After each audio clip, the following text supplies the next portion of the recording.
रोज सकाळी मी स्वतःला आरशात बघते तेव्हा हा आरसाच.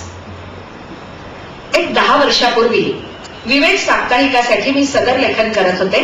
विवेक मध्ये सखी नावाचं एक सदर असतं, त्याच्यातलं माझं उपसदर होतं आरसा. एक कलावंत म्हणून, एक स्त्री म्हणून माझ्या मर्यादित परिघाच्या आयुष्यामध्ये जे जे अनुभव मला येत होते ते अतिशय मोकळेपणानं त्या सदरामध्ये मी मांडत होते आणि माझ्या वाचक प्रेक्षकांचा खूप छान प्रतिसाद मला मिळत होता. तुम्ही लगेच विचाराल, छान म्हणजे तुम्हाला नेमकं काय अभिप्रेत आहे? तुमच्याबद्दल आणि तुमच्या लेखनाबद्दल कुणी छान म्हटलं की मग तुम्हाला तो छान अभिप्राय वाटतो का? नाही. ज्या वेळेला एखादा लेख वाचून किंवा एखादा कार्यक्रम पाहून माणसाला आपली प्रतिक्रिया मोकळेपणानं मांडावीशी वाटते, तो उत्तम प्रतिसाद. तेव्हा असा उत्तम प्रतिसाद मला मिळत असताना अनेक पत्रांच्या बरोबर विवेक साप्ताहिकामध्ये माझ्या नावानं एक कविता संग्रह आला. त्या कविता संग्रहाचं शीर्षक सुद्धा होतं आरसाच. आणि त्यातली पहिली कविता अशी होती की मी तुला माझा अगदी माझाच असलेला आरसा दिला, तरी त्यात तुला तुझंच प्रतिबिंब आढळेल. मला कविता अतिशय आवडली. जगात आवडलेली प्रत्येक गोष्ट आपल्याला पटते असं बिलकुल नव्हे, पण ती पटली सुद्धा. असं वाटलं की आपल्या प्रत्येकाच्या मनामध्ये एक आरसा असतो. आपण जे जगतो, जे अनुभवतो, आपल्याला जे सुखवतं, जे दुखवतं, ते सगळं आपल्या मनामध्ये कुठेतरी रुजत असतं. आणि तुमचं आणि माझं नातं काय, असा प्रश्न ज्या वेळेला मी स्वतःला विचारते तेव्हा संत गाडगे बाबांच्या कीर्तनातला एक किस्सा मला अगदी हमखास आठवतो. समोर बसलेल्या मुंडासं पागोटवाल्या शेतकऱ्यांना उद्देशून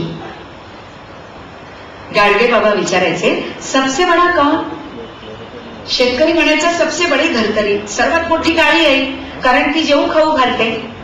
गाडगे बाबा म्हणायचे, एक म्हणे सबसे बडी धरतरी, अरे पर धरतरी काय से बडी, वो तो शेष के मागे पे खडी.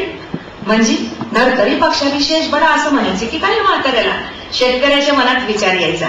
गाडगे बाबा पुढे जायचे, म्हणायचे, एक म्हणे शेष बडा, अरे पर शेष काय से बडा, वो तो शंकर के गळे में लपेट के पडा.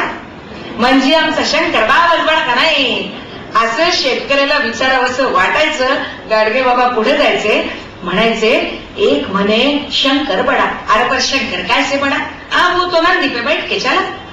आता शंकरा पक्षा बी नंदी बडा म्हणायचं, म्हणजे या म्हाताऱ्याचं काय विहुंगण झालं बघा. शेतकऱ्याच्या मनात यायचं. गाडगे बाबा पुढे निघायचे, म्हणायचे, एक म्हणे नंदी बडा, अरे पर नंदी काय से बडा, वो तो कैलास पे खडा, आता कैलास बडा का, वो अरे माझ्या राजा. शेतकऱ्याच्या मनात यायचं, पण त्याला जास्त विचार करायला अवसरच न देता गाडगे बाबा पुढे जायचे, म्हणायचे, एक म्हणे कैलास बडा, अरे पर कैलास काय से बडा, उसको तो रावण ने एक धक्के में उखाड़ के फेंका, आता रावण बडा का. या म्हाताऱ्याच्या टक्कुऱ्याचा काहीतरी इलाज करायला हवा. शेतकऱ्याच्या मनात यायचं. गाडगे बाबा तिथून पुढे निघून जायचे, म्हणायचे, एक म्हणे रावण बडा, अरे पर रावण काय से बडा, उसको तो वाली ने अंगद के झूले पे लटका के छोड़ा. रावणाला वालीनं अंगणाच्या पाळण्याला लटकावलेलं होतं. ही ब्रजभाषेतली लोककथा गाडगे बाबांच्या कीर्तनात यायची आणि बघा शेतकऱ्याच्या डोसक्याचा पारिस्फोटच होऊन जायचा. अगदी काय विहुंगणच होऊन जायचं बघा. गाडगे बाबा पुढे निघायचे, म्हणायचे, एक म्हणे वाली बडा, अरे पर वाली काय से बडा, वाली काय से बडा, उसको तो राम ने 3 बाण में पछाड के छोडा का नाही. मग शेतकऱ्याला असं उभं राहून मऊ मऊ हसत विचारावं असं वाटायचं, म्हणजे सर्व पक्षी आमचा रामराजन बडा का नाही. आणि त्याला तसं विचारायची संधी सुद्धा न देता गाडगे बाबा म्हणायचे, एक म्हणे राम बडा, अरे पर राम काय से बडा, वो तो संतन की संगत में पडा और उसके वास्ते बडा. रामासारख्या मर्यादा पुरुषोत्तमाचं मोठेपण सुद्धा संतांच्या संगतीवर अवलंबून आहे.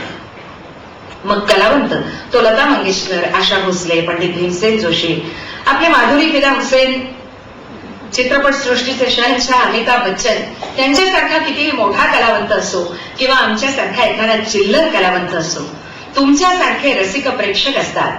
प्रत्येक कलावंताला आपल्या मनामध्ये थोडी का होईना जागा देणारी तुमची मोठी मनं असतात आणि त्याच्या कलेला टाळ्या वाजवून दाद देणारे तुमचे सोन्याचे हात असतात. म्हणून कलावंत जिवंत असतो आणि म्हणून कोणत्याही